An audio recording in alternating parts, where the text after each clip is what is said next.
Waiting on the other channel. I got a little itch on my nose this morning. Okay, good morning. We're 3 minutes early, but that's okay. We got a lot to cover today. So apparently I have had some comments on the morning Muse part of this show on the other channel, and I'm not getting them. So I don't know what I'm doing wrong. I'm looking for them, but I don't see them. All right. Well, anyway, how are you all doing this morning? Okay, today we're talking about idolatry. Idolatry. Idolatry. There. I have a hard time saying that word for some reason. So recently I've had a little issue. And it's not a big, well, it is a big deal to me. So I had gone someplace recently and it was to a function where,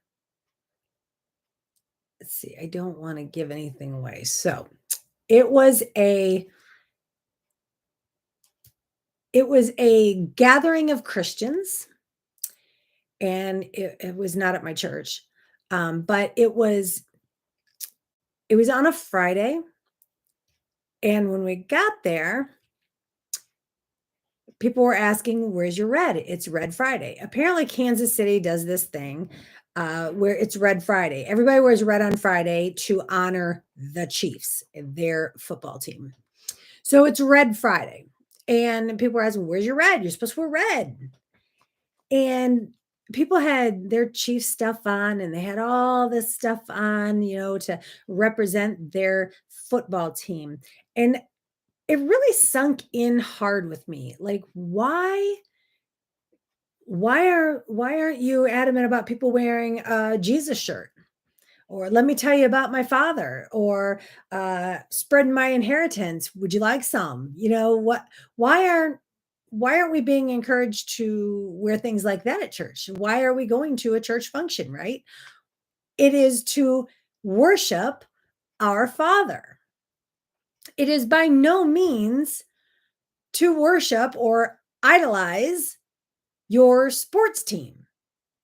And so it really bothered me, and I thought, I get that it's fun, and you like your sports team, and you like to woo woo, but not at church. I don't think we should be bringing sports teams. I mean, if you want to wear a shirt, that's fine, wear a shirt, but don't like organize this, hey, everybody wear red today to support our Chiefs. I I don't agree with that, and I really don't think the church intended anything by it. Like, I don't think it was the extreme. However, I have been in churches before where they're like, even as the pastor is preaching, he says, but not like our Chiefs, or not like our whatever team it was. And that bothered me. If we're getting that excited about a football team or a football player, why aren't we getting that excited about God? Why aren't we having shirts made up in the congregation and, you know, hooting and hollering that Jesus saved my soul? I mean, I know a lot of people in here. I've seen some of the shirts. I know a lot of the people on here, so I know that you're wearing Jesus shirts. It's not.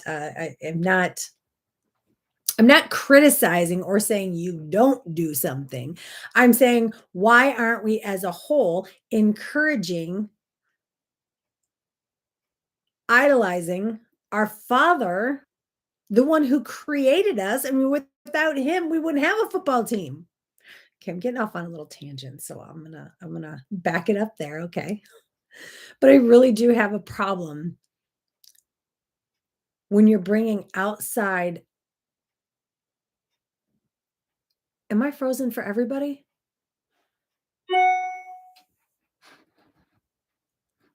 Are you back, Gina? I hope it's not my internet.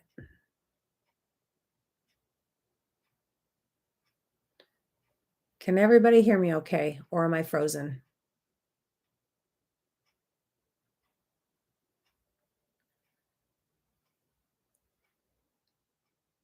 Huh, nobody's responding, so maybe I am frozen. Well, if I am frozen, you'll be able to see it on the replay, hopefully. So I will check that after I finish this up, okay? Because nobody's responding, so I might be frozen. Oh, okay. Dana says we're good over there. Okay. So Gina, it might just be you. All right. So anyway, we're going to go into the scripture today and we're going to talk a little bit more about it. All right. We are going to First Corinthians today. First Corinthians 10 verses 13 and 14. 1 Corinthians 10 verses 13 and 14. And it says, "No temptation has overtaken you except such as in common to man. But God is faithful, who will not allow you to be tempted beyond what you are able. But with the temptation will also make the way of escape that you may be able to bear it." Now we're going to stop there. That's just verse 13. I wanted to talk a little bit about that because this is where people get confused and say, if God led you to it, he'll lead you through it. That is not in any way, shape, or form biblical. Okay? That is not biblical. If God leads you to it, he'll lead you through it. Again, not biblical. Nowhere in the Bible does it say if he leads you to it, he'll lead you through it. If we read this again, it says, "No temptation has overtaken you except such as in common to man."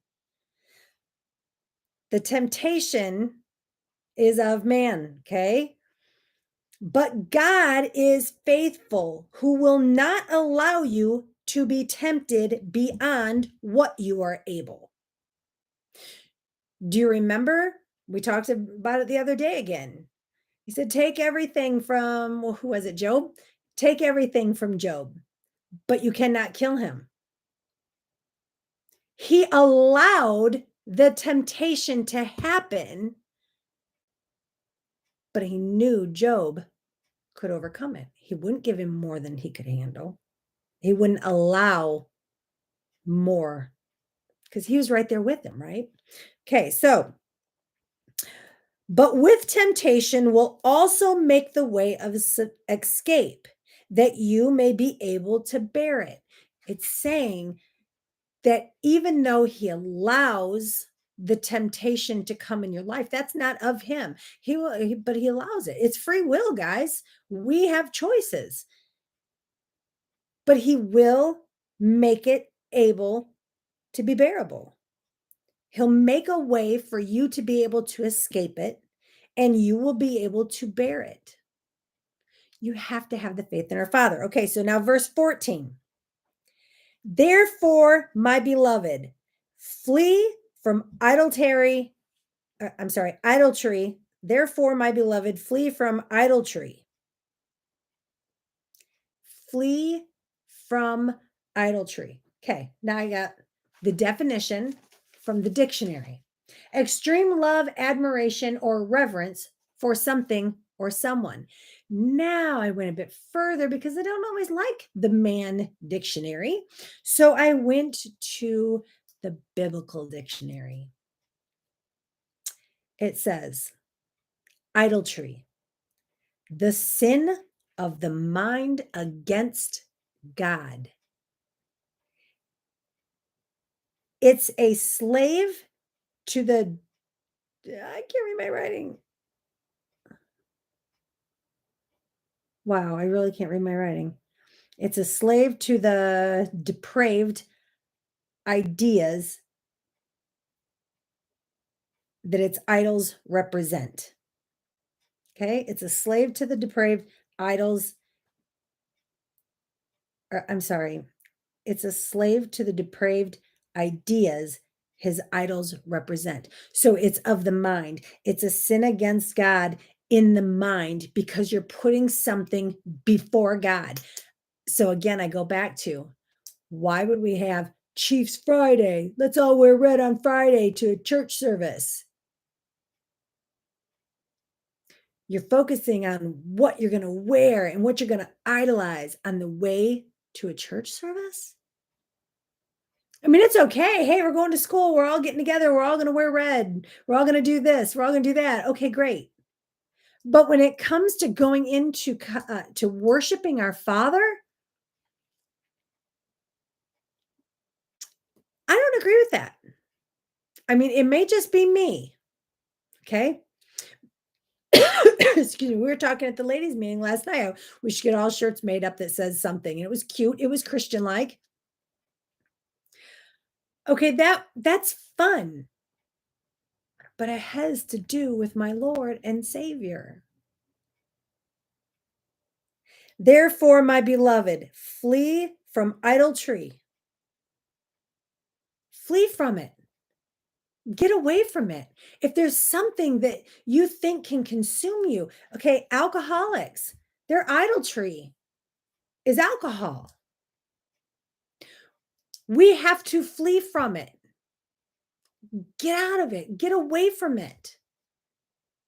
If you're putting something above our Father, the sin of the mind against God.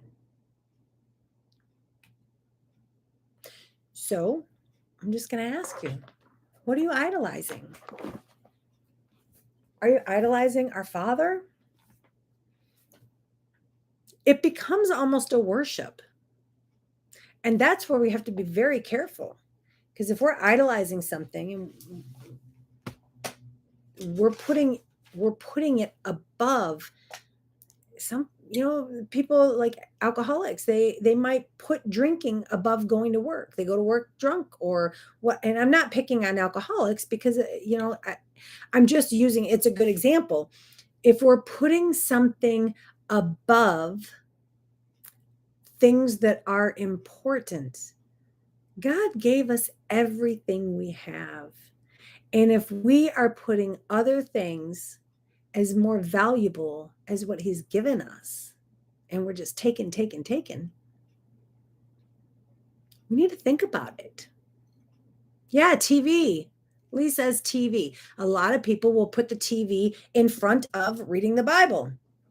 I'm not going to say I'm not guilty of it because there has been times where I'm like, oh, I got to study, and I'll sit down and the TV show will be on and I'll start laughing. Next thing I know, it's time for bed. Shame on me putting something above what is important, what you should be worshiping, what you should be idolatry about.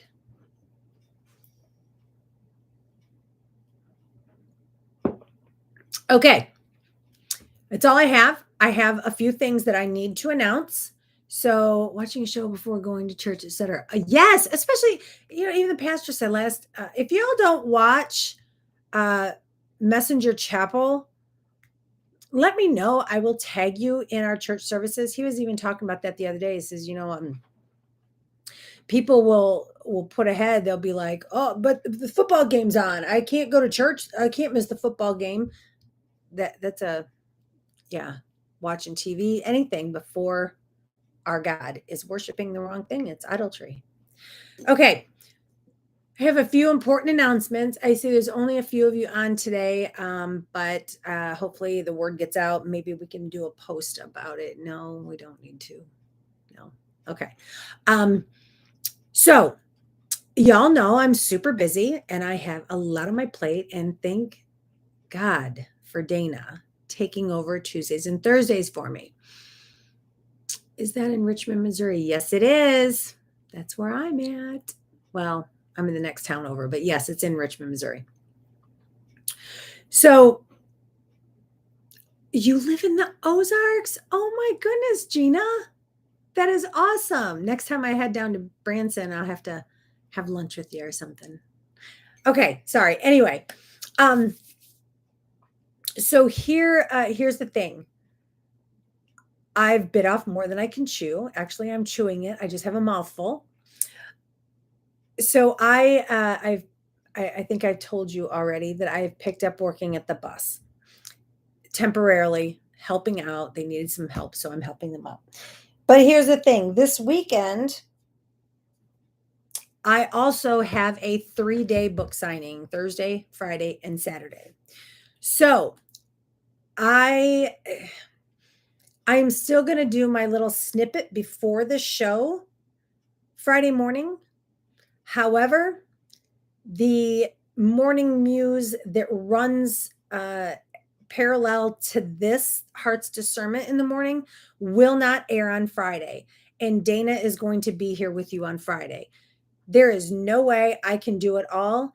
And thank God we have somebody who can bless us like Dana does, because she can now I have help. It used to be I'd have to drop everything.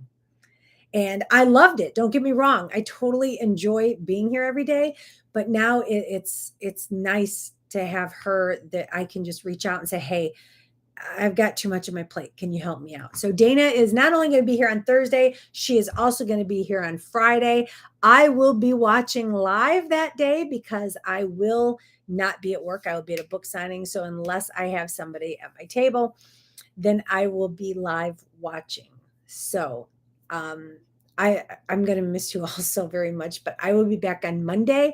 Dana will be here Thursday and Friday with you. I can't wait to see what she's got to talk about. I love you all so very much. So from me, have a phenomenal weekend. I love you all so very much.